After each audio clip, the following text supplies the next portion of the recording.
Hi, I'm Avery Davidson. Thank you for joining us for this special edition of This Week in Louisiana Agriculture, the only TV show bringing Louisiana farmers and consumers together every week. And this week, we're making an extra long distance connection. We are in Japan with Class 16 of the LSU Agricultural Leadership Program. They are on their international trip of Southeast Asia. And right now, it's a rainy day in front of the Imperial Palace here in Japan. Now, this is the heart of Japan, culturally and politically, with a rich history. We'll go into a little bit more of that later on in the show. But Japan is very important to the U.S. when it comes to trade. In 2018, U.S. beef was the biggest export with a value of $2.1 billion. The people of Japan also enjoy eating rice with an average per capita consumption of 119 pounds per year. That's according to USA Rice. Meanwhile, Thailand, the next stop for Class 16, was at one time the #1 exporter of rice in the world. That was just 10 years ago. Since then, the rice export market for Thailand has fallen to only 15%. Thailand also has a thriving sugarcane industry as the #2 sugar exporter in the world. According to Al Jazeera, Thailand produced more sugar than it ever had before in 2018, which sent global sugar prices crashing. We'll have more on those stories later in the show. I mentioned all that what happens here in Thailand and Japan is important because it affects our folks back in Louisiana. And of course, they want to see the agricultural practices that go on here. More important to Japan than its agriculture are its fisheries. Now, one of the places that you have to see whenever you come here is the Toyosu Fish Market. In fact, just earlier this year, there was one bluefin tuna that sold for more than $1.8 million. Neil Melanson gives us a closer look. Sushi is probably the best-known Japanese food, and here in Japan, you can even get it on a conveyor belt. Without major fish farms, though, how does Japan get all of its fresh fish? The LSU Ag Leadership Group went to go look for the answers before dawn on the first day they were in country. They got their first experience riding the train to the Toyosu Fish Market, where signs pointed them to this celebration of Japan's most loved fish, tuna. Through these doors, an observation deck overlooks an impressive display of tuna that are cored out for sampling. The class had seen a fish market in Louisiana as part of their class tour, but Alan Haynes said he was not prepared for the scale of this one in Japan. I did not. The one we went to in South Louisiana wasn't near this big. They had not even half. These facilities were built less than 2 years ago to replace the older fish market built in 1935. It covers almost 4.5 million square feet. Dr. Julie Lively is a fisheries expert with LSU as well as a Class 16 member. She says even her expertise didn't prepare her for seeing this in person. So again, being a biologist, I know how big they get, but seeing them in person it's just very different to actually see the large scale of the fish. While we were here, we got an opportunity to talk with Mr. Kosei, a fish buyer here at Toyosu. He says that he buys only 1 to 2 of these tuna a day at most, as the competition is very fierce. The competition he worries about, though, is in the ocean. Fishing wild tuna is restricted in the world now, and each fishing waters have their own quotas allocated to the country. So it's very strict now, and the fishers can't catch as much tuna as they want. So now we are researching how to farm tuna now. How to farm tuna. They are improving and they are increasing. When you look at the scale and the size of this market, it boggles the imagination. As you heard, many of the folks on this trip just can't believe how much fish move through this. But you have to remember, the Tokyo-Yokohama area is the largest city in the world. All of this serves 38 million people every single day. It just highlights why agriculture is so vital to not only the people in rural areas, but of course those in the city who depend on this fish every single day. For This Week in Louisiana Agriculture, I'm Neil Melanson. In the basement of almost every shopping mall here in Tokyo, you're going to find a grocery store like this. In fact, the escalator going down is right over there, and here are the fresh fruits and vegetables. A lot of these fresh fruits and vegetables come through the Oda Wholesale Market. In fact, 3,600 tons pass through every single day. Twila's Carl Wiggers gives us a tour of this 4 million square foot facility.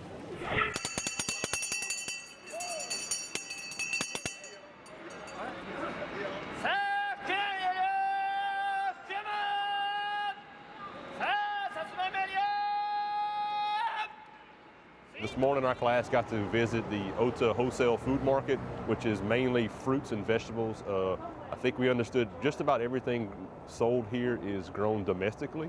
A few imports depending on the time of year and season. I think they said they might sell as much as 3,000 tons a day of vegetables and maybe 1,000 tons of fruit a day in fruit, so pretty impressive. This is a massive facility, first of all, and it's surprising how much variation they have of the types of things that are in there. The uniformity of the packaging for each type of vegetable or fruit is really amazing. Every package looks the same, it's beautiful. But they're also running around very quickly on machines here, which we don't have in the United States. It's kind of chaotic in there, organized chaos, I guess. Vehicles running around, you have to kind of keep your head on a swivel. They'll run you over. But the variation of the amount of different fruits and vegetables that you saw there and the quality of it, it's pretty impressive. I mean, everything is just immaculate. There are some packages that actually have just English writing on them and no sight of Japanese, which I found very interesting, as though a Japanese person would be able to read the English and recognize it. The one thing you notice right away is everything is so neatly stacked and very well placed and pristine. The boxes are clean, nothing scuffed. The fruit and vegetable themselves are just perfect and pristine. So it takes probably a lot of planning and goes in place that you don't see behind the scenes, but there's a lot of people that work here apparently too, and everyone seems to kind of know what's going on, and they all have their routine, where to go. So pretty impressive overall.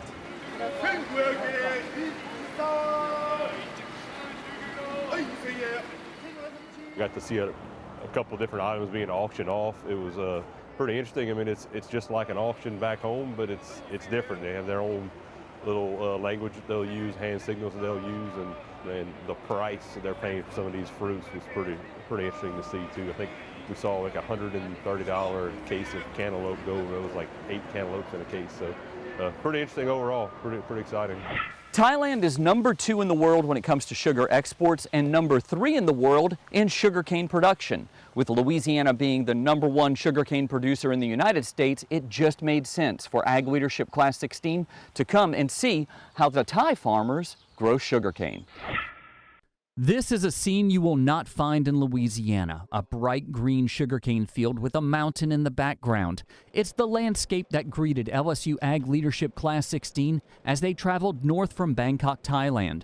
In mid-January, sugarcane harvest is still in full swing across Thailand. Unlike Louisiana, the farmers here do not have to worry about a freeze damaging the crop.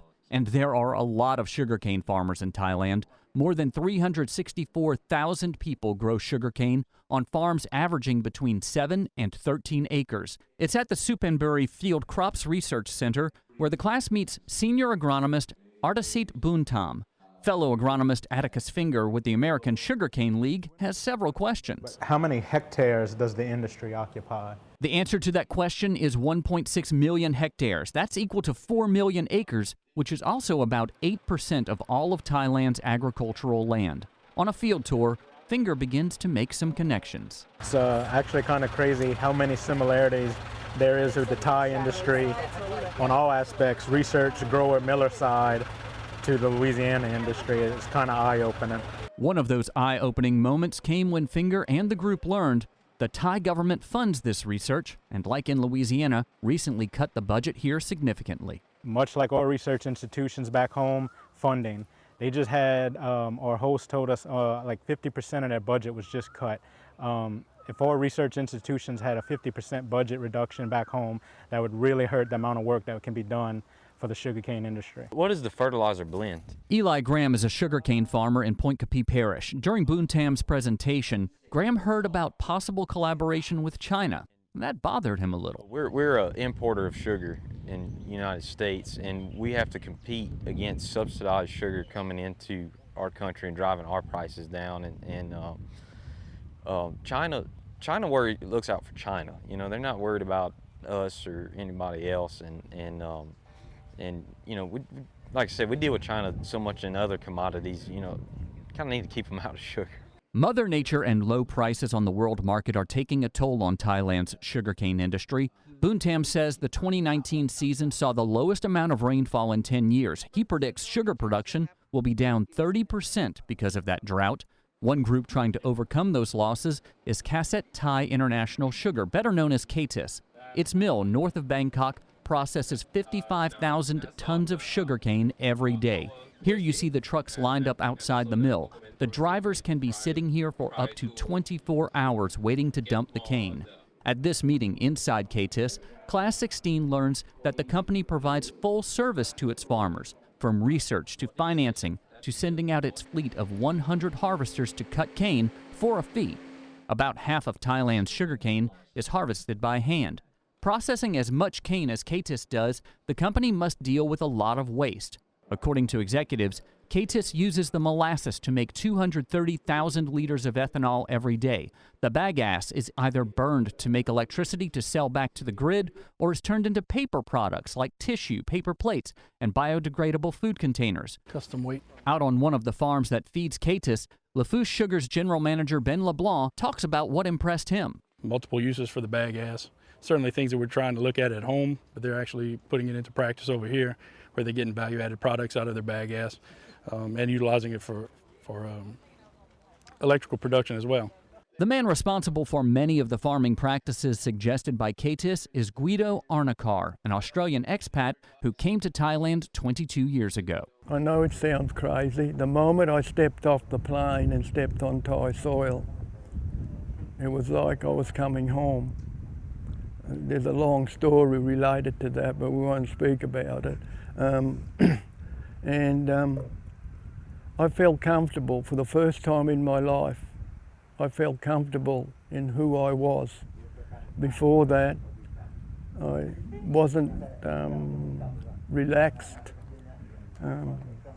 not thought of myself in the good way. Thailand has completely changed all that for me. Mr. Guido, as he's known to the Thai, changed a lot of what farmers do, from a strict irrigation schedule with waterings spaced 30 days apart to a blanket formula of dry fertilizer used at planting. We have a plan, and the plan is proven to be successful, but with so many farmers, it's so difficult to achieve the targets.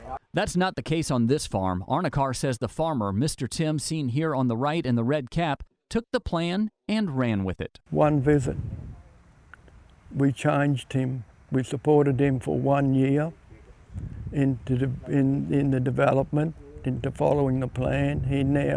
He's now been on his own for about 3 years. I don't come here anymore. That's so amazing. Achievement and personal achievement is probably what attracts me to this, and pressure. There's nothing like the pressure in the Western world here, okay? However, there is significant pressure on the Thai sugarcane industry. Dr. Pipat Wiratawarn tells Class 16 that many farmers are getting away from sugarcane to grow cassava, a root crop which currently sells for more than sugarcane but does not have the government price controls. We have to increase productivity in the cane field and efficiency in the sugar mills in order to reduce production costs and to get more efficiency in the whole picture. And more than that is you can see that sugar consumption globally is now reduced, and because of health conscious, and that's why Thai government and also Thai investor we would like to derive sugar more to others uses, like for bioenergy, for some biomedical, because actually if you can produce anything from fossil oil, you can also produce from plant as well. But what we need is modern and high technology, which we have to focus more on R&D and to have some good partnership or better partnership around the world. We are at Wat Po, also known as the Temple of the Reclining Buddha. Now, the Reclining Buddha is one of the most iconic images from Thailand, 45 feet tall and 150 feet long, something Class 16 enjoyed seeing. Coming up after the break, we're going to have more sights and sounds from Thailand and Japan, so stay with us.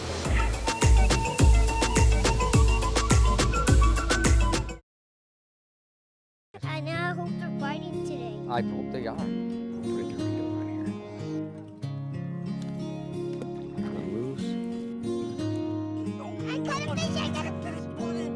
Find your place in the country and the lender who can get you there. Find Louisiana Land Bank. Financing for country homes, recreational property, farms and ranches, and agribusiness. It's a well-known fact that here in Louisiana, sugarcane is more than just a crop. It's a way of life. It creates more than 16,000 jobs across the state and an additional $3 billion boost to our state's economy. And Louisiana's cane families always give back to the communities where we live, work, and play. Louisiana sugarcane, making life sweeter, naturally. Sugarcane, sweet sugarcane.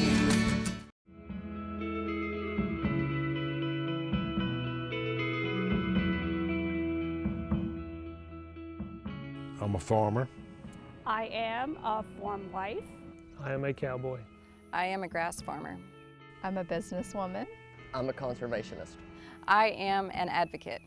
I am a voice for Louisiana farmers. I'm always learning. I'm a husband. I'm a mom. I am a dad. I'm a granddad. I am a consumer.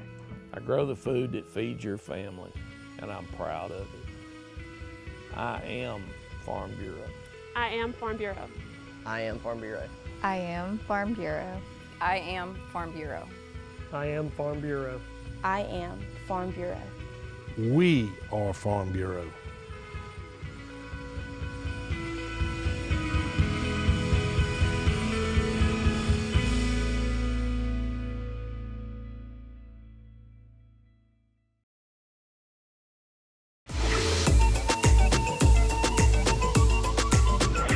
Right now, Ag Leadership Class 16 is visiting a rice mill about 2 hours outside of Bangkok, and it just so happens that this rice mill is surrounded by a beautiful rice field. Now, rice is a very important crop for Thailand, about 65 million acres in production across the country. But as Twila's Neil Melanson shows us, that crop is going through some struggles right now.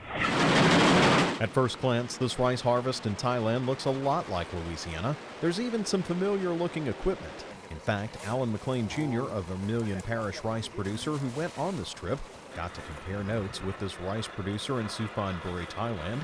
He found a lot of similarities to the way he does things. They give you a lot of money for it? We talked with McLean this fall during his own rice harvest. He told us then that he was hoping to see how the Thai do things and maybe even do a little business there. That's what their number one staple is, rice. Every meal they eat rice. I mean, they're doing something right, and say they can't produce enough, they want to import rice, so what better place to do it than South Louisiana? And now, smaller little fields like what we're seeing now, and it's one of the things, everything's on a smaller scale. I don't want to say the government kind of controls them, but they do.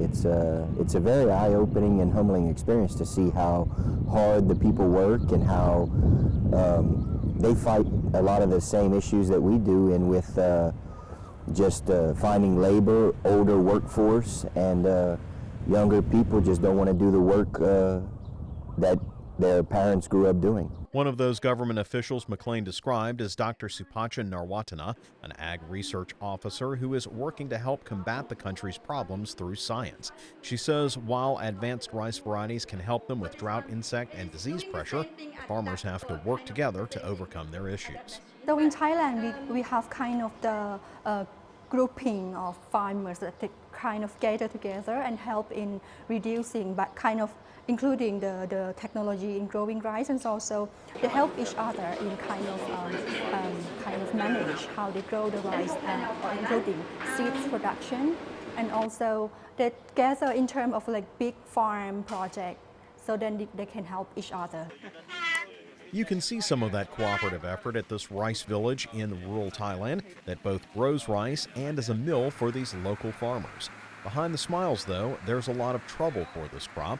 Things have changed radically in the rice markets overseas. Thailand used to be one of our main competitors and flooded the world market with rice on a regular basis. Now they're seeing some of the same competition with their neighbors in southern Asia. And with less production, the price goes up. So the export prices currently cannot compete with Indian rice and Vietnam rice. So it's just the lack of supply is really creating a problem, so they can't export. The prices are no longer competitive there. It's hard not to feel for the Thai going through these same problems we have. I got a ride from the farmer working these rice fields here in Suphanburi, who took me to see how his operation worked. The Thai people are warm, generous, and just trying to feed their people like we are back home in Louisiana. For This Week in Louisiana Agriculture, I'm Neil Malasa. Japan is a beautiful country, and the people who live here work very hard to keep it that way. Around the Imperial Palace and many of the shrines and temples like this one, you will find ornate gardens just like this. Twila's Neil Malasa traveled around the country to show us some of those gardens and the 1,000 years of art behind them. Japanese gardens are like lawns in the U.S. in that they're often the pride of their owners. The Japanese got their initial design ideas from China, but developed their own taste over the last 1,000 years or so. Here's just a few things that define them. 1. The abundance of flowers. It's winter here now, but even still, there's flowers to be found, and each one represents a different idea. For instance, the white camellia represents waiting, as in carefully observing a garden. Of course, the cherry blossom, the sakura, is famous worldwide, and it looks like it'll be an early season for them this year.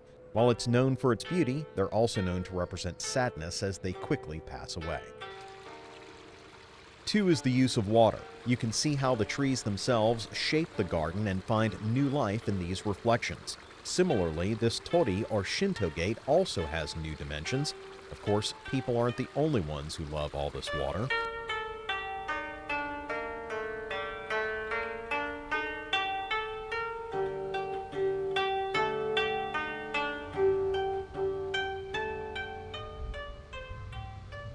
Three, there are often hidden features that allow each person viewing the garden to find depending on their perspective.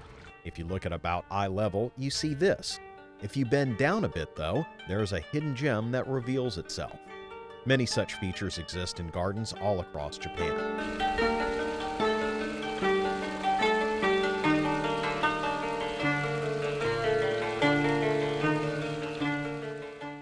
If you'd like to know more about Japanese gardens, I'll link you over on our website at twilatv.org. From Kyoto, Japan, I'm Neil Malasa. Still to come on this special edition of This Week in Louisiana Agriculture, we'll get more perspective from Class 16 as they travel through Japan and Thailand. Stay with us.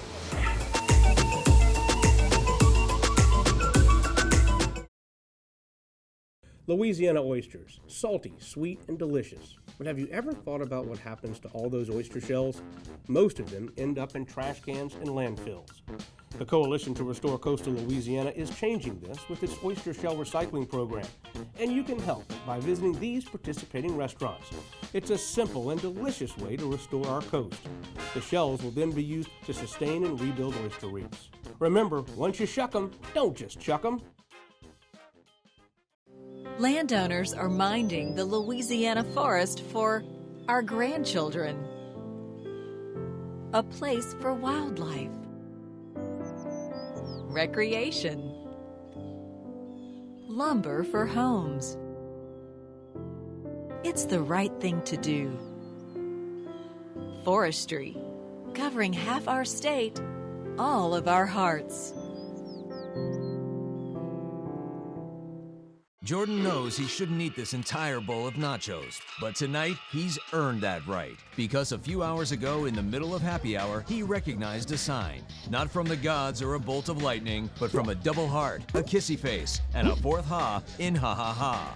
That's when Jordan knew he was buzzed. So when it was time to go, he got a ride home instead of driving. Be a legend like Jordan. Recognize your buzzed warning signs and get a ride home. Buzz driving is drunk driving. What to expect when you're expecting a teenager. Today we're talking about how to wake up your teen, and this works literally every time.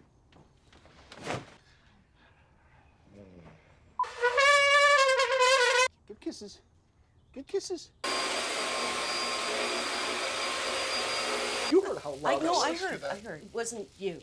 It was the... Is that bacon? You don't have to know it all to be a perfect parent. Thousands of teens in foster care will love you just the same.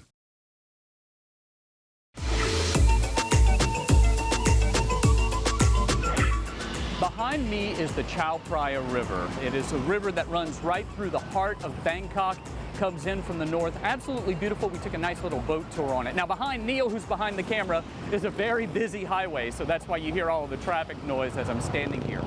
Every 2 years, the LSU Ag Leadership class takes a trip outside of the country to see the culture and agriculture someplace else. Dr. Bobby Swallow is the director of the program, and he says this trip is very beneficial.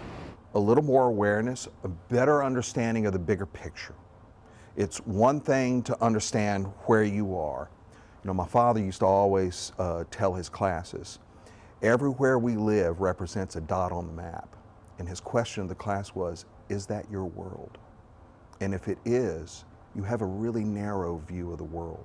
And what these trips really do is broaden your view of the world.